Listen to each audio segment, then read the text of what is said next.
పర్వతాల నిశ్శబ్ద వాతావరణం, వాటి పచ్చదనం మనిషి ఆధునిక అవసరాల వల్ల వేగంగా కలుషితమవుతున్నాయి. సాహసయాత్రల పేరుతో శిఖరాలను అధిరోహించేవారు తాము తీసుకువెళ్లే ప్లాస్టిక్ వ్యర్థాలు, ప్యాకెట్లు, వాటర్ బాటిళ్లను కొండలపైనే వదిలివేయకుండా తిరిగి కిందకు తెచ్చి పారవేయటం అత్యంత ముఖ్యం.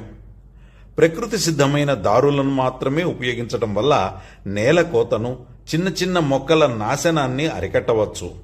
అడవి జంతువులు, పక్షుల జీవన విధానానికి ఎలాంటి అంతరాయం కలిగించకూడదు.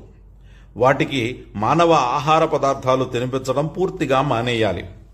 రాత్రి వేళల్లో క్యాంప్ ఫైర్ కోసం పచ్చని చెట్లను నరకకుండా కేవలం ఎండిన కొమ్మలను మాత్రమే వాడాలి.